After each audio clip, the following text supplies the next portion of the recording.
ازيكم يا حلوين؟ عاملين ايه؟ يا رب تكونوا بخير. النهارده جبت لكم فطيره جامده جدا.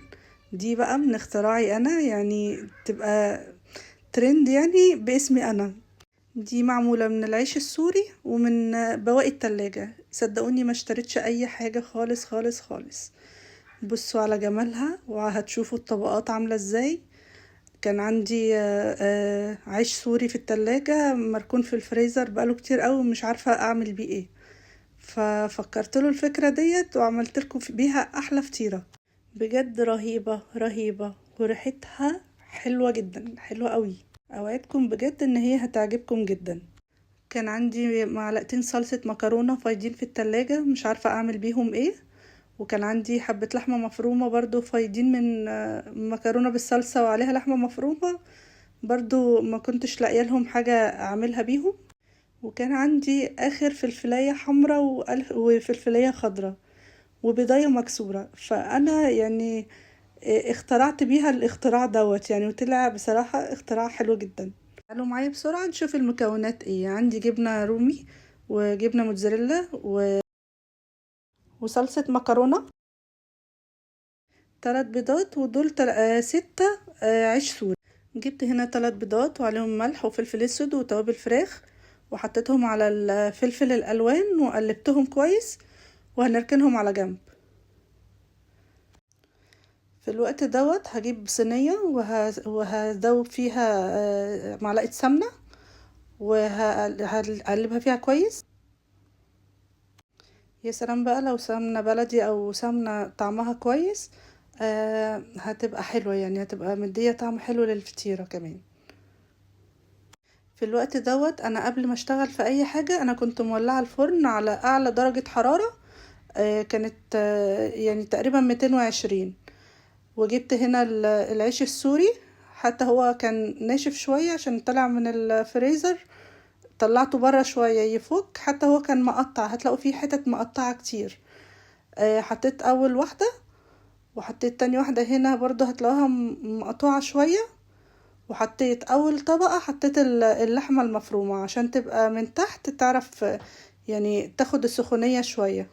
ممكن انت عندك صدر فرخة مثلا في التلاجة زيادة ممكن تعمليها بيه، ما عندكيش ممكن تحطي جبن بس. ما عندكيش ممكن تجيبي ممكن ربع كيلو بانيه او اي حاجة، سجق مثلا. تحطيه مثلا في الطبقة اللي من تحت ديت. وانا حاولت المها عشان يبقى شكلها حلو شوية، يعني عشان نعرف نحط عليها فطيرة تانية. ونعرف نلمها. حاولت ألم هنا وهحط واحدة تانية واحاول ادخلها من تحتها عشان يبقى شكلها حلو، متبقاش ناشفة، الحروف ديت بتنشف في الفرن. وهنا كان عندي واحدة مقطعة خالص يعني حطيتها فوقيها. هي كده كده مش هتبان خالص، لان احنا هنحط واحدة فوقيها سليمة، فهتتدارى كل المتقطع دوت هيتدارى. وهحاول الحروف اجيبها من تحت، يعني المها من تحت على قد ما اقدر عشان يبقى شكلها حلو ويبقى شكل الفطيرة. وهنا بعد ما نزلت الحروف من تحت وسويتها على قد ما اقدر من تحت، حطيت البيض اللي احنا كنا حاطين فيه الفلفل الالوان وملح وفلفل اسود وتوابل فراخ. ممكن تستغني عن توابل الفراخ، تكتفي بس بالملح والفلفل الاسود ده. بجد البيض ما بيبقاش باين فيه زفارة بيض ولا اي حاجة، كأنه البيض مش موجود خالص. هوريكم برضو في الاخر الطبقات، هو مش باين خالص ان هو بيض، بس مدي طعم رهيب رهيب في الفطيرة ديت وطعم مختلف. وعملنا بيها يعني فطيرة بأقل التكاليف وفرحنا الولاد، وبقت بيتزاية أو فطيرة يعني نسميها أي حاجة بأقل التكاليف، وفي نفس الوقت تبقى حاجة جديدة نفرح بيها الولاد. وبجد طعمها حلو جدا جدا، يعني هو مدي كتير على ان هو زي الرقاق الطري، او الفطير الحادق اللي بنجيبه من الشارع دوت، اللي هو زي الفطير المشلتت اللي هو اللي بيبقى فيه لحمة مفرومة والحاجات ديت. وهنا بعد ما حطيتها في الفرن على اعلى درجة حرارة ووشها احمر كده، حطيت عليها معلقتين الصلصة المكرونة اللي كانت فايضة عندي. الصلصة ديت بتطريها لان هو وشها بيبقى محمص جدا.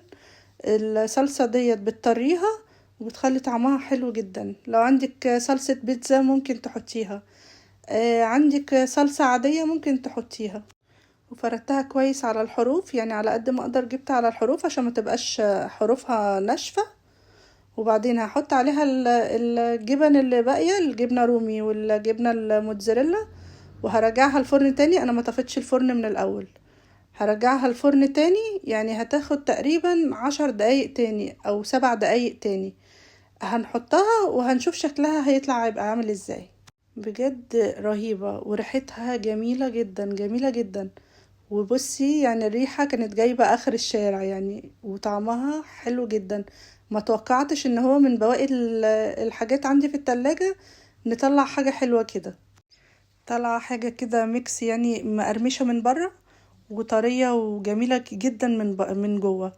بصوا شكلها، يعني بجد شكلها وطعمها حلو جدا، يعني جميل رهيبة. هي كمان عشان فيها طبقات كتير ومليانة حشو وحاجات كتير، يعني اللي هياخد قطعة بالكتير قطعتين وهيشبع. يعني حلوة جدا ومشبعة ومفيدة وحلوة جدا. يعني فيها خضار وفيها بيض وفيها لحمة وفيها جبنة وفيها كل حاجة، يعني هتبقى مفيدة لأطفالك جدا وانتوا كمان هتعجبكم جدا. ممكن عشوة آخر الليل كده آه، حد جالك على غفلة كده وعندك الحاجات دي موجودة في البيت، تبقى فكرة حلوة وسريعة وتقدري تعمليها بسرعة. يعني هي ما خدتش وقت خالص معايا، يعني ما كملتش كلها كده، ما كملتش النص ساعة معايا بعمايلها بالفرن بكل حاجة. شوفولي بقى شكلها والطبقات يعني حتى طعمها فظيع فظيع. يعني هنا بصوا الجبنة بتمط ازاي، يعني اللي هيشوفها مش هيصدق خالص ان انت عاملاها في البيت.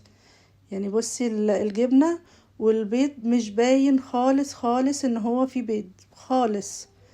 يعني مدي طعم حلو جدا، ومش مدي خالص ولا زفارة بيض ولا اي حاجة، عشان فيها فلفل اسود وفيها ميكس حاجات كتير. وبصوا طرية من جوه ازاي، حلوة جدا.